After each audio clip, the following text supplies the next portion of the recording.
Welcome to Forest Chat, where we talk about individual endeavour in Western Australia, what it takes, what it means, and how you do it.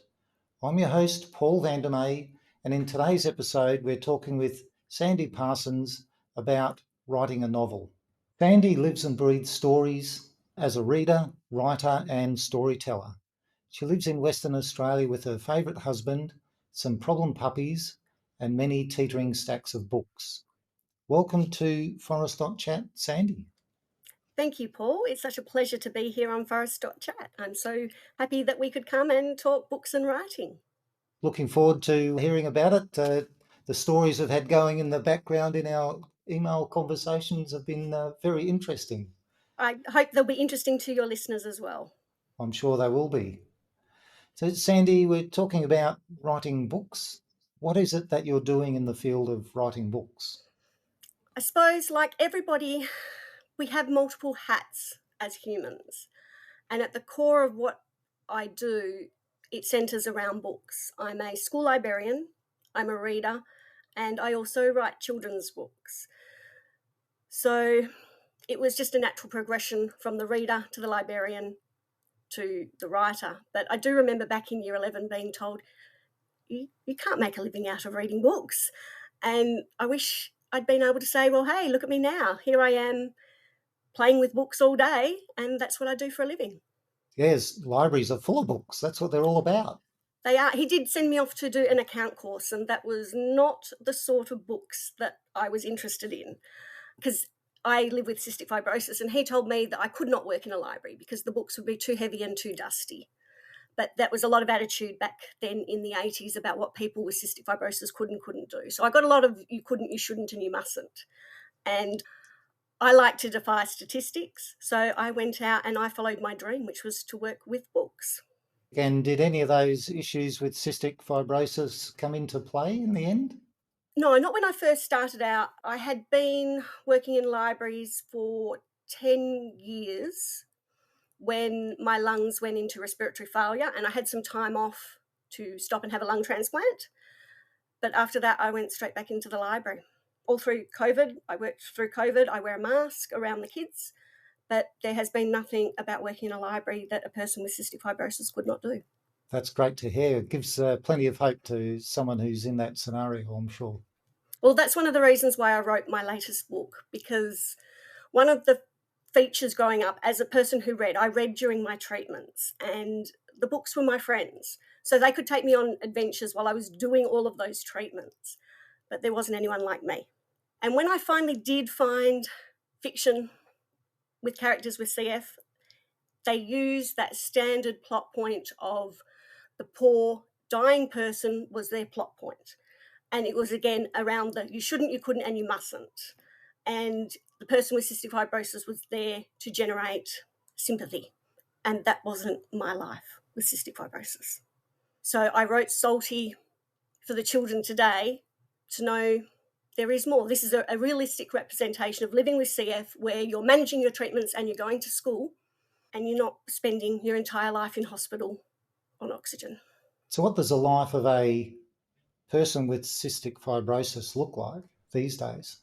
So today there's a lot more modern treatments, and there are different medications, and we also have a treatment called modulators now. They've got some pretty fancy names. So there's Orkambi, there's Trikafta, there's Kalydeco, and they are not a cure, but they are the first treatment that looks at fixing the actual problem rather than being like antibiotics, anti-inflammatories, and slapping a Band-Aid on the problem.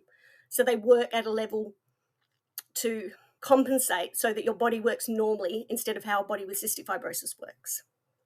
So there is a lot of hope for the kids today. So they're still doing treatments, they're still taking tablets, but they're not facing very, very short life expectancies like we were in the 70s. And you've beaten those expectations by orders of magnitude. Yes. So my original diagnosis back in the 70s was there was a 50% chance that I would make it to 13. And the average life expectancy for a child with cystic fibrosis at that time was 7. So this was a very generous 50% chance you'll make it to 13 assessment. and I am 52. I am 13 years post-transplant, and I have a 29-year-old child, which was not something that was even considered in the 70s, that we would even be adults, let alone be having our own children. So when you come back to books and the story that you've written, which is called Salty, then you've built in effectively your life's outlook into that. Would that be a fair thing to say? Yes, so when I've read books about characters with cystic fibrosis, again, as I said, they focused on the sickness, whereas that wasn't my life. My life in high school and primary school was being worried when I coughed, because when you cough, and this is even pre-COVID, people will look at you. They will look at you because you're coughing, you must be dirty, you must be diseased, you're contagious. There is that stigma that is attached when you cough and you've got a big chunky chesty cough.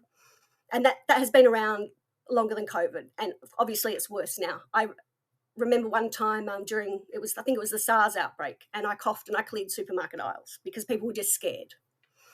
So as a child, when people are looking at you like that, it's very confronting. I had one of my primary school teachers actually said, put your head in a bucket of water 3 times and pull it out twice, because he was annoyed at my coughing. So the other problems I faced as a child with cystic fibrosis was the endless worry of getting my enzymes right. So a lot of people associate CF just with the lungs, but it's actually an entire body disease. The 2 systems that affects the most are the respiratory and the digestive system. That means I can't digest my own food. So I take enzymes. If you get that wrong, you've got two ways that can go. If you have too little, you can end up with diarrhea. Have too many, you're constipated. So there was always that endless worry of, where is the bathroom? If I need it, I need to know where the bathroom is. And particularly as a girl, that was just something, it was highly embarrassing. You've got this cough, you've got tummy troubles. And so that's the only troubles that my character Dara faces, and trying to take her tablets discreetly so that people don't know. Those normal worries of someone who's living with cystic fibrosis and going to school in that peer pressure where you have to be normal and you have to fit in. And when you live with cystic fibrosis, you don't fit in. Society isn't probably prepared for what you're facing. Would that be fairly accurate? I think so. When I talk about the things that I've gone through in my life, I'm very much, yes, okay, that happened and it's very sad, but here's the moral of the story. But they're focused more on all the trauma that happens. And it's like, but I did all these other good things too. So what are some of those good things that you did while you were going through school? So going through school, I think it was that the library was my safe place, and I would often, I suppose, possibly be sheltered by the teachers and the librarians. So I had a safe place to go, which is always nice when you're a bit different to the other children. But I still did all the normal things. I used to be a very good long distance runner. I'm not anymore, but back then I could do long distance running. And for a short person, I'm only 5'1", I was actually pretty good at high jump for a little while. I edited the school magazine, and I got to have a pretty normal life. There were times I went to hospital, and that was like a totally different life. And again, because we were sick children and we were dying, the nursing staff would let us get away with anything we wanted to. And we would have IV races up and down the corridors. We'd be out after dark where we shouldn't be, roaming around the hospital. And it was all overlooked, because I suppose they thought we may as well let them have the fun while they can. So that's a pretty, in some ways, a very privileged place to be. Yeah, I mean, obviously there was intermixed in that was, we were doing that stuff, and at the same time there might be 3 of us down there running around with our IV poles, having a lot of fun, but also with the knowledge that one of our friends that had been our friends all our life was upstairs in the ward, and they weren't coming home that time, that this was going to be their last admission. So it was tempered. I'd go to CF camps, and one of the first things I would always do is look around to see and make sure that my friends had made it through the year, because back in the early 80s, we didn't communicate a lot outside. There wasn't the internet. So we were relying on sending letters and things like that. So that was so that's not a normal thing for a child to do when they first go to camp, is to look around and make sure all her friends are still alive. But that was my normal. So I don't know any different. So you don't know the difference then between how that impacted you versus how that impacted. Maybe we should be talking about this in a later question, but there's a big thing there about, you went through things that other people haven't gone through, but because you went through it, you don't know what the alternative was like, if you know what I mean. And that's what the kids with CF are facing today, because in my day, we grew up together. We had the camps, we were in hospital together, and there was a lot of fun. And I was never scared about anything that ever happened to me because I'd always seen my friends go through it first. I knew what the next stage of CF was. And today, because of the cross-infection guideline rules, they're not allowed to mix with each other. So children with CF today grow up isolated from one another, and they don't have that companionship. They don't have the people to talk to who are going through the same things. And that was another motivating factor for me to write Salty, so that there was something they could relate to. Because again, as a child, you don't want to talk about your bathroom issues. You don't want to talk about how it makes you feel when everyone in the class stares at you while you're coughing until you've gone red. So this was my way of bridging that gap. I can't give them the friendships that I had in childhood, but I can give them a fictional character that they might be able to relate to. That sounds devastating for the current generation going through that, because being isolated is the worst thing ever. Yes, and the parents today are very protective, and as a mother, I can understand why they are mama bears. But to my generation, the risks always outweighed by the benefits, because the benefits of having a friendship, knowing what was happening, having someone to talk to, you can't measure that.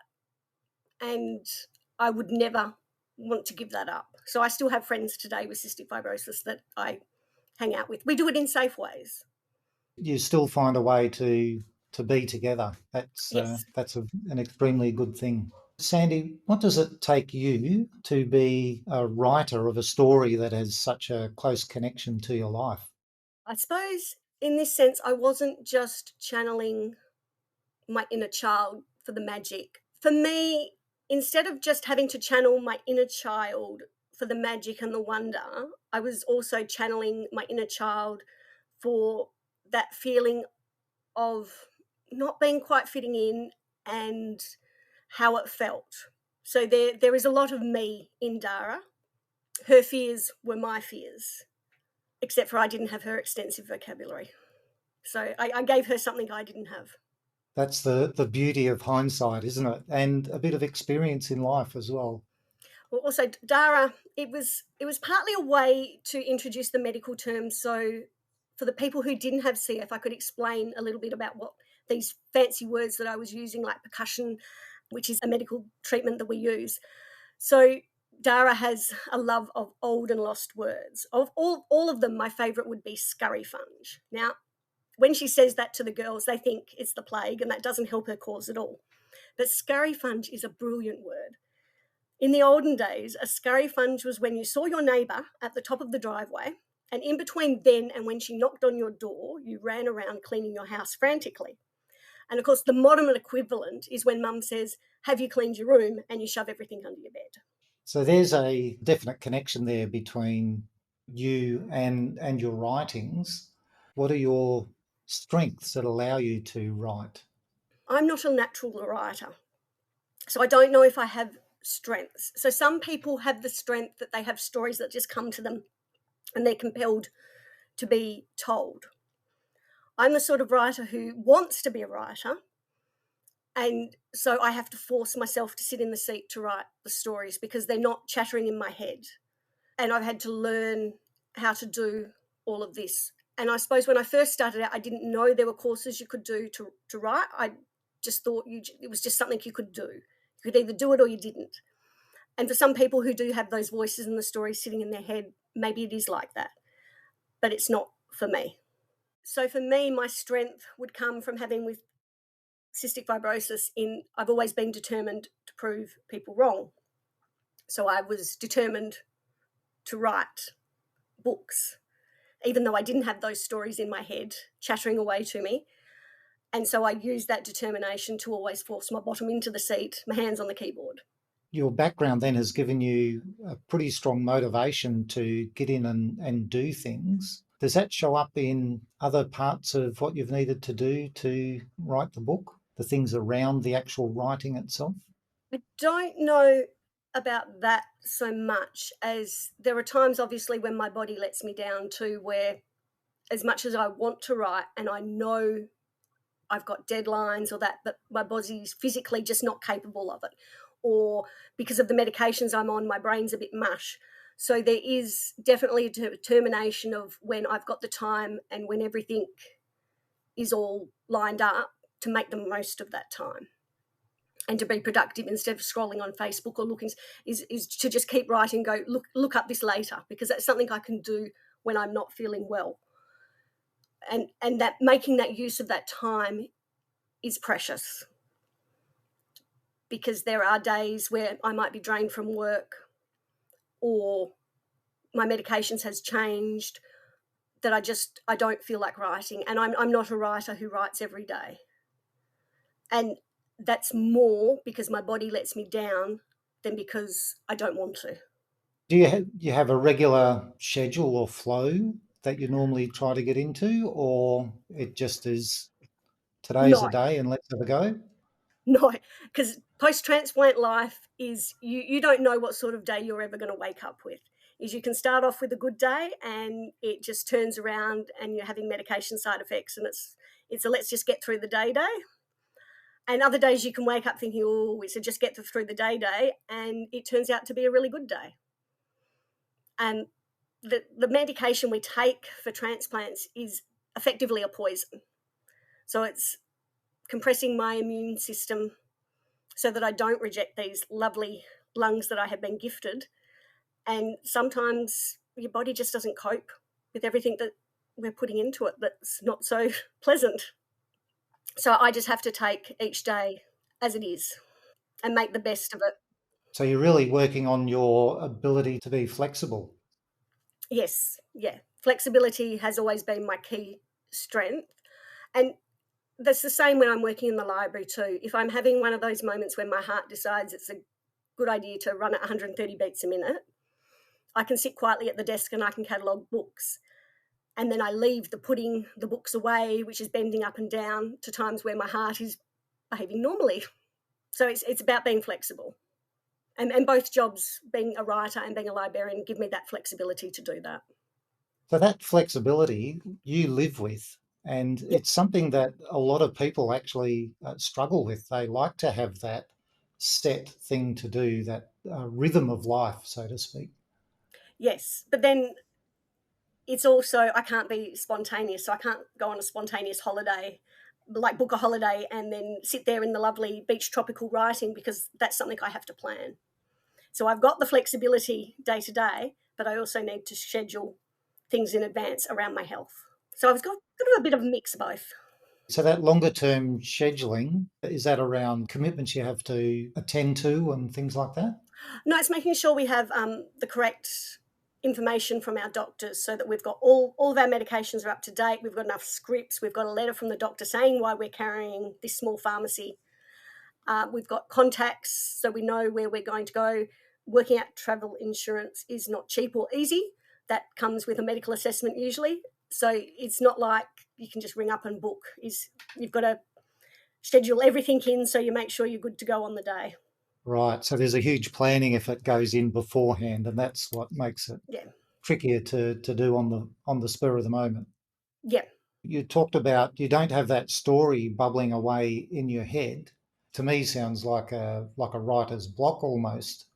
So you must have some tactics or something like that that you use to get through.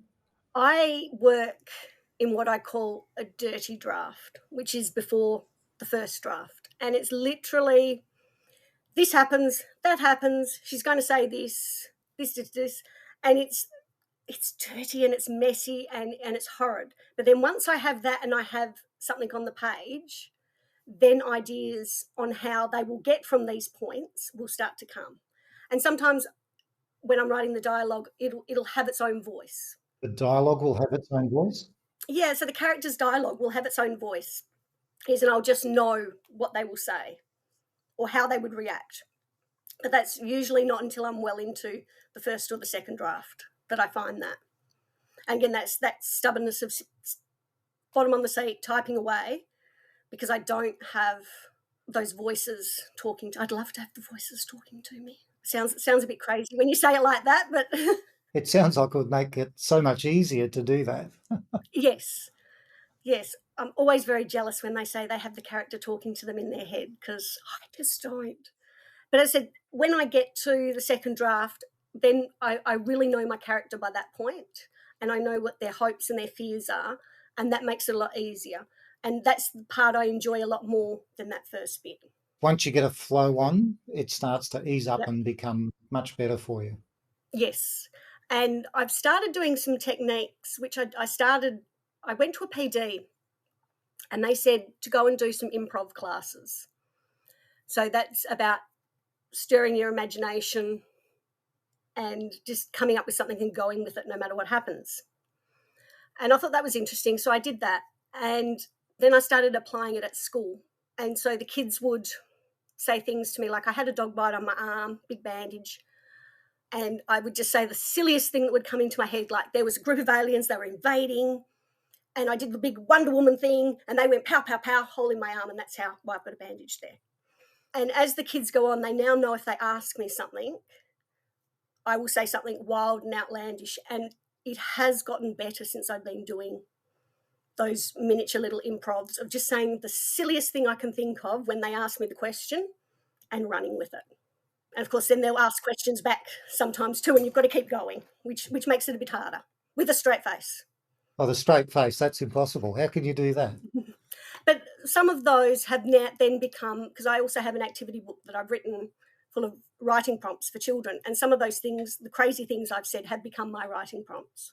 They have a double purpose. And I suppose it's like tapping into your creativity during the day so you can do other things later. So that even if I'm not writing, I'm still being creative. I read a book by Alan Alda from MASH. He played the main character on MASH. And he, I believe, also got very much into the improvisation side of things as well. He found that extremely beneficial. I'm pretty sure it was Alan Alda. If I'm wrong, I'm wrong. But that's in my mind, that's the connection. I said it has been helpful to do those little things. There's sometimes like, oh, that's not a bad idea. And then I go write that down for my writing prompts later. And a couple of them I've even tried doing little short stories on myself later too. To then expand it and get a bit more out of doing that process. Yes, yeah. But I said the practice is in being that creative and making something silly out of nothing. And of course it makes the kids laugh too. I'm sure it would.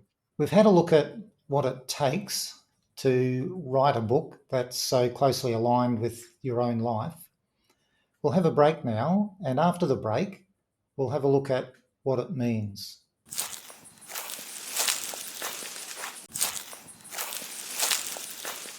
We've had a look at what it takes. Now, let's have a look at what it means. Sandi, what does it mean to you, your family, or the community that you're able to write these novels?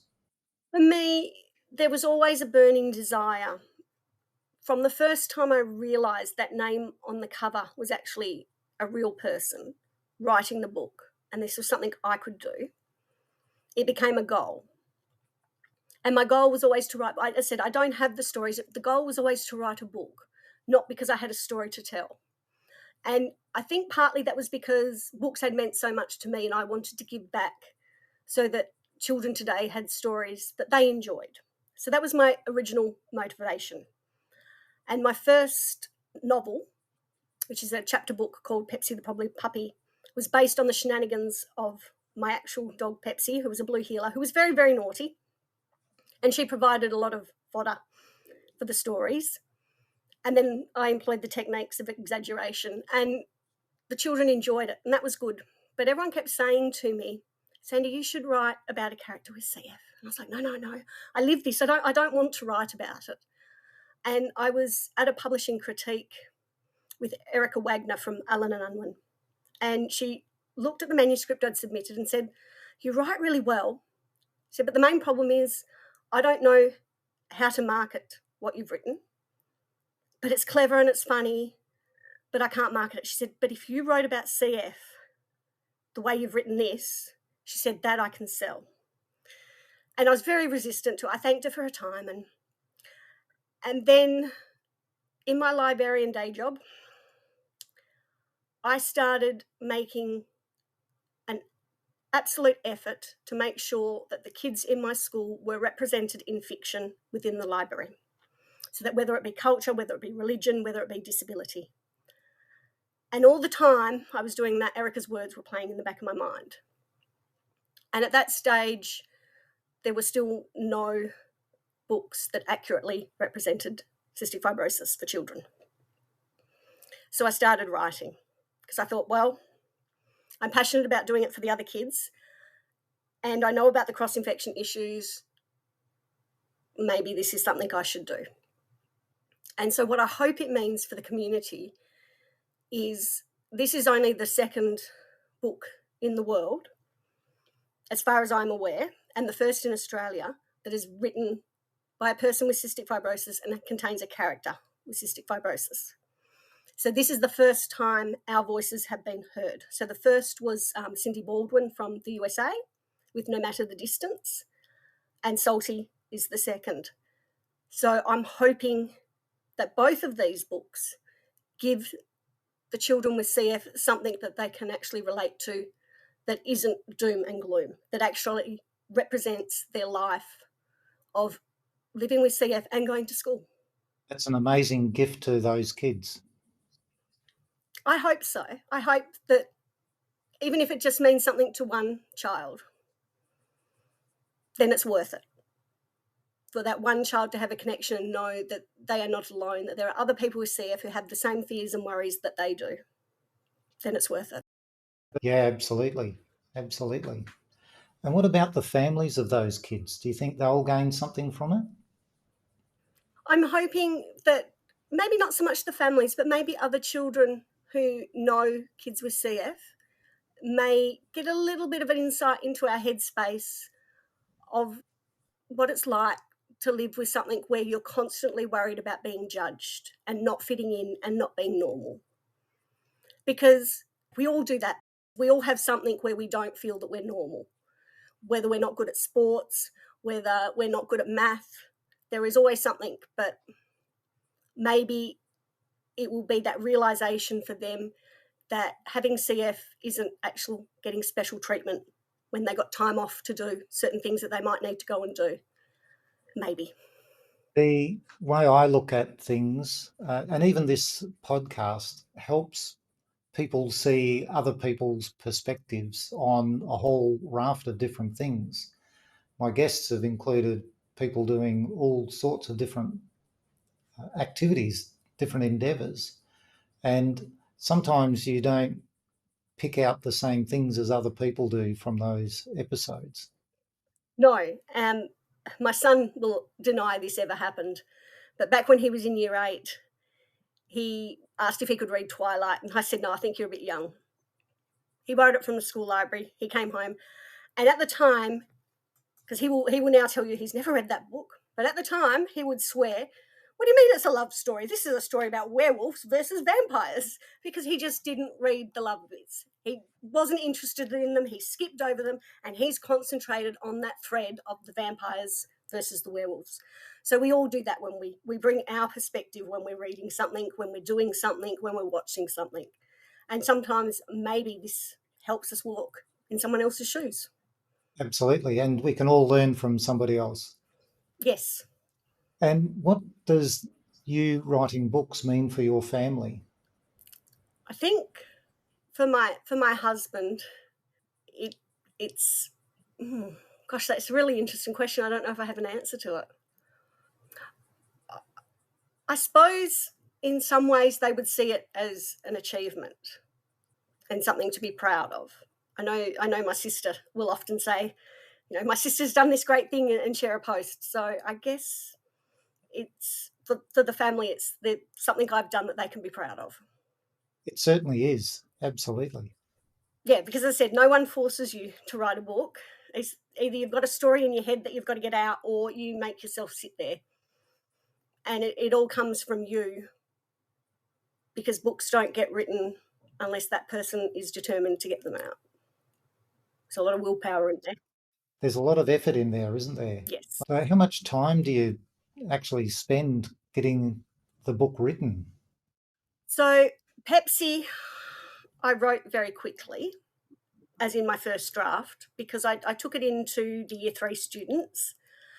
And I said to them, "Oh, can I read this first chapter to you?" They said yes. And at the end of it, they said, "Can we have the next chapter next week?" And I went, "Oh, okay, sure." I didn't have a next chapter. So I had to keep writing the chapters for them every week. But then from there, it still took 6 years to get it into print. So that first chapter was very rough. It needed a lot of work. And Salty was the same. Salty, I started writing 2018, so we're sitting in 2025, and it got published late last year. So there's a lot more than just the writing as well. It's going to get it assessed, to get it critiqued. One of the things you would do after you've written is that you'll share it with your critique friends. So what happens there is you read their stuff, they read yours, and they'll tell you about bits they don't understand, bits that don't work for them, bits that they're like, why did this character do that? And as a writer, you think, but I've made this really abundantly clear, but you haven't, because that bit's still in your head. So that's why your critique buddies are your best friends at that stage. And then there's polishing it, taking on that feedback, polishing it up. There's a lot goes in before it gets sent off to the printer. And then there's a whole process of being selected to be printed. Is that correct? Yes, so it's a little more difficult to get printed now. So I have various things in anthologies and magazines, but both of my novels, Pepsi, The Problem Puppy, and Salty, I've ended up self-publishing myself. Salty actually did have a contract. So I signed the contract. We had a cover, we had layouts, and then there was a big economic downturn in books. And after 18 months, she had to say, look, I'm sorry, I'm going to send it back to you because we just don't have the capacity to publish it at this time. So I had a decision to make. Essentially, I could keep sending it to publishers and maybe wait another 18 months, 2 years, 3 years, or I could do everything myself. And I thought, if it was good enough to get picked up, then I know the story is ready. And there are kids with CF who need this book now, not in 5 years. So that was my motivating factor to publish it now myself. But yes, once you go to the publisher and get picked up, you could be waiting anywhere from 18 months to 2 years, depending on what type of book it is and what their schedule looks like. If you need illustrations, it depends if the illustrator they want is available. So there's lots of variable factors. So one of the beauties of doing the self-publishing is, even though you're paying those costs up front yourself, you can control the timeline. And for me, that was important because I felt the book had waited long enough. And it had the support already for the publisher. The timing wasn't right for them. Yeah, so with COVID, and then we've had quite an economic downturn, books are a luxury. I don't think they're a luxury, but in terms of where you're looking at your lifestyle changes, what you want to make to your lifestyle, your morning coffee on your way to work is something that you could drop. Buying a book is something you could drop because you could go to the library. You can make your coffee at home. So they're in those first to go. Eating out, again, the same thing. You can eat at home before you go to the movies. It's just the nature of what the situation of the world after post-COVID. And I'm sure books aren't the only industry that is facing this challenge. So we had a bit of a boom during COVID because everyone was at home reading, and then of course now they're out doing their other things. But yes, I'm sure we're not the only industry that is facing these challenges. Yes, COVID definitely drove some different bumps in society and took a lot of money out of the system as well. Yes, and look, some of those changes are good and some of them are not so good. But that's the road we're now travelling.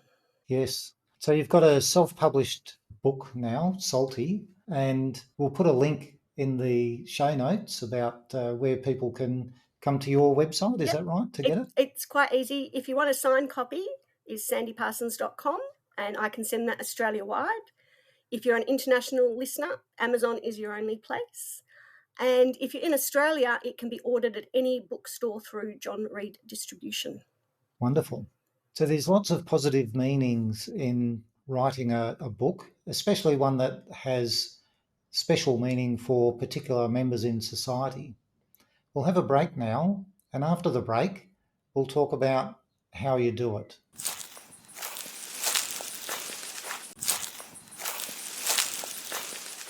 We've had a look at what it means. Now, let's have a look at how you write a novel. Sandi, how do you actually go about writing a novel?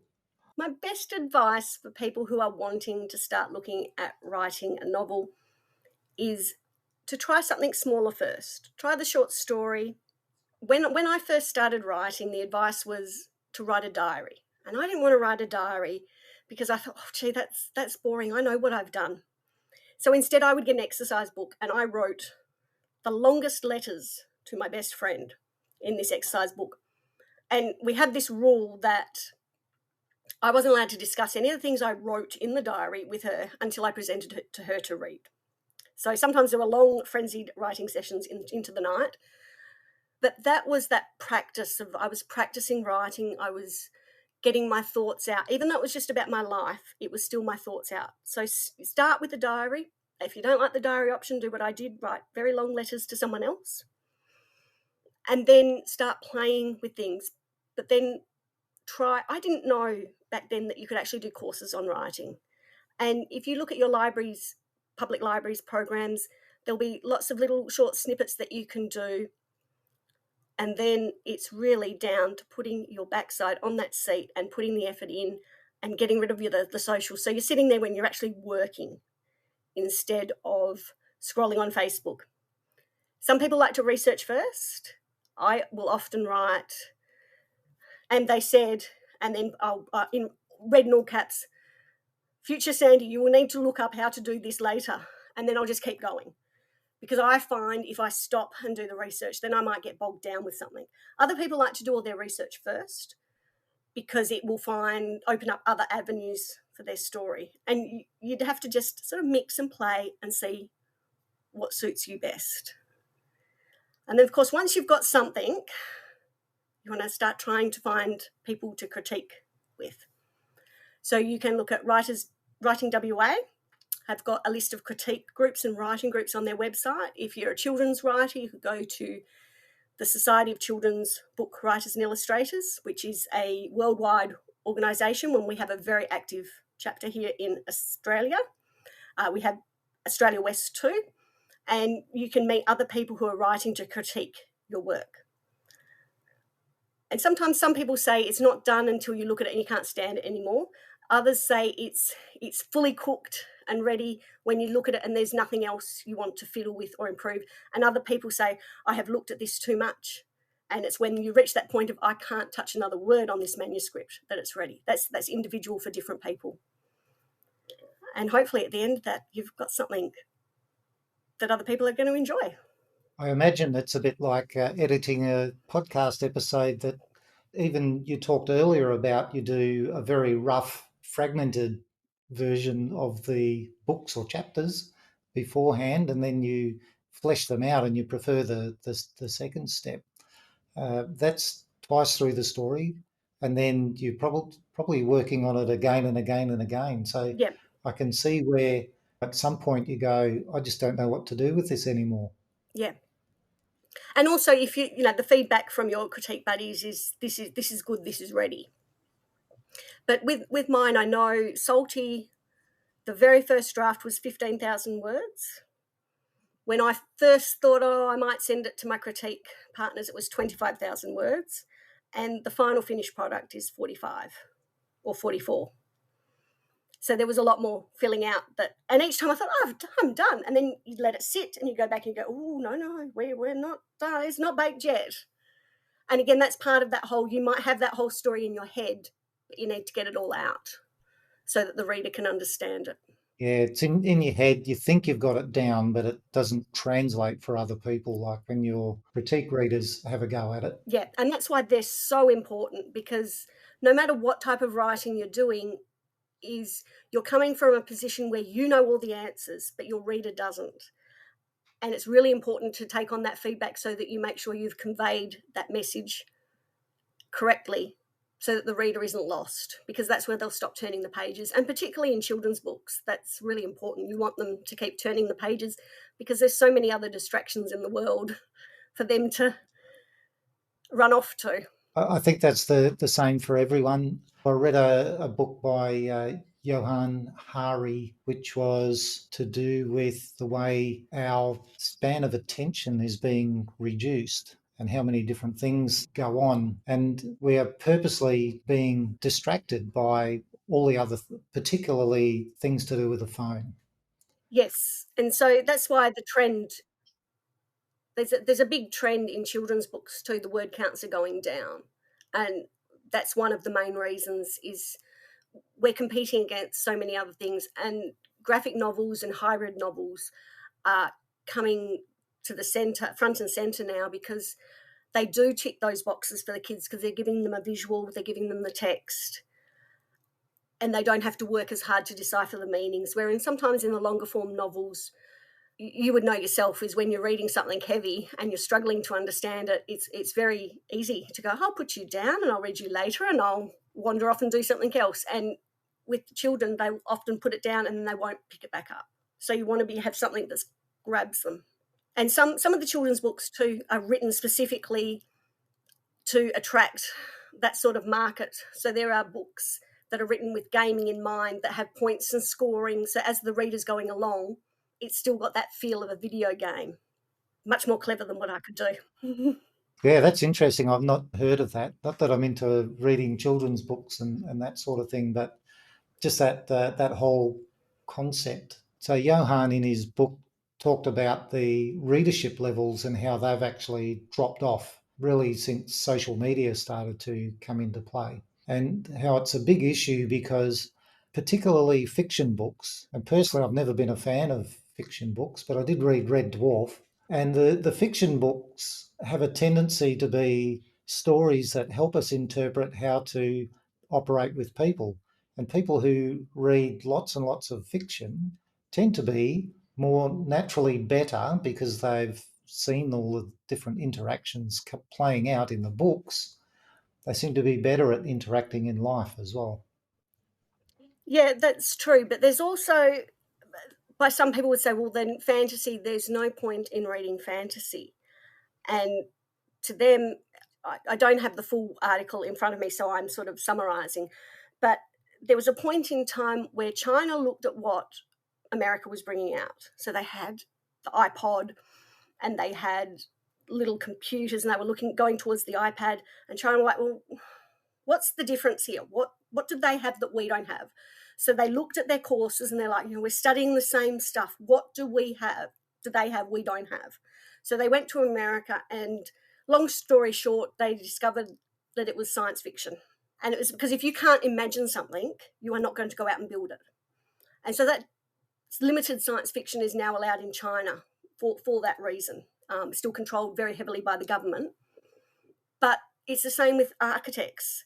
If there is a fantasy book that has this great setting and buildings, and then an architect might come along and go, can I build that? So that's where books give you that imagination to go, okay, but is this possible? Can we do it in real life? And if you look at Star Trek, everything apart from the beaming up and the space flight, we have all the other technologies now. And it's because people said, can we do this? Can we make a real life proto version of that? So that's where using your imagination and reading fiction is very, very helpful as well, not just for the empathy. Yes, I always considered reading fiction to be a waste of my time, but definitely didn't understand the value of it, which I, looking back, see that as a wasted opportunity, or a missed opportunity rather than a Yeah. wasted one. So I use that example when I talk to the kids sometimes, and they didn't even think of that, is if they don't have that imagination, they can't conceive of something, then they're not going to try. Books make you ask, what if? What if? And that's what you should do as a writer too. You ask, what if? The what if helps. So what if is a great one, is what if my character did this, as opposed to what is the worst thing I can do to my character, but what if this happened and what if that happened? And then you look at all the different what ifs. But again, if you have no imagination, you can't ask the what if, you can't write the stories, and it's that cycle. So you need to also read the books to be a writer, which is the other beauty of reading fiction. You've got to read. So I don't just read children's fiction because I work in a school library. I read it because I'm writing in that field and I need to know what the current trends are, what's working, what's not. And you can't, if you're not reading those books, if you're not well versed with how the trends are. So, for example, if you were to submit a 90,000 middle grade novel, the publisher's going to look at you and go, hey, you're not even following the trends, because that's really a fantasy novel size, not anywhere near where children are sitting, unless you're J.K. Rowling. But she still had to work to get her books that big to be accepted, because she's one of the reasons why books are bigger now for children, or they were bigger, is because up till then they would always say, oh no, they'll read series, but they won't read one great big thick book. And so she changed that landscape. And now with all the technology and the computers and that, is changing back. But if you're not reading the fiction books in the children's publishing industry, you don't know that. So you're probably going to pitch your story to either the wrong age or to the wrong market. And that's very important to get right. Yes. There's no point making a picture book for adults unless it's one of those funny ones. You're writing to the child, not the adult. The other thing would be practice. So you're going to need to have to practice. They say for any job, it's 10,000 hours. So it's not 10,000 words for a writer, it's still that 10,000 hours. And often the first book you write won't be publishable, but it's you learning that craft of writing. So sometimes you've just got to keep plodding on, learning your craft, knowing that you're putting in the time, you're getting better as a storyteller, and eventually something will just click. But you don't get that just sitting around not writing. But I said the reading is important, but you do need to do the writing too, to understand how they work together. Thank you very much, Sandi, for being on Forest.chat. All the Forest.chat listeners wish you all the best in your future endeavours. Do you have something that's coming up? I'm working on another novel for a slightly older age group than Salty. So Salty's ages 9 to 12. This one will probably be pitched around 12 to 14. But I'm a slow writer. So it took 6 years to get Salty out. So it might be 6 years for this one too. But again, I'm looking at that age progression, is to have something else there too. Fantastic. We'll look forward to seeing that come out. Eventually. Thank you for having me on Forest.chat, Paul. It has been lovely talking to you about books, writing, and what it's like to live with cystic fibrosis. Thank you very much, Sandi. I'm sure all of our listeners will get something valuable from it. You've been listening to Forest.chat, where we talk about individual endeavour in Western Australia, what it takes, what it means, and how you do it. I'm your host, Paul Vandermeer, and in today's episode, we talked with Sandi Parsons about writing a novel. Remember, there are 4 ways to get involved with Forest.chat. Share the domain forest.chat with your family and friends and people you meet. When you sign up for the emails, you get advance notice of the episodes. Listen to the episodes at forest.chat/episodes. If you have something that you do that other people may be interested in, book an interview at forest.chat/interview. If you want to support a local business, book an advert at forest.chat/advert. I'm looking forward to joining you with our next guest. Until next time, enjoy making it happen.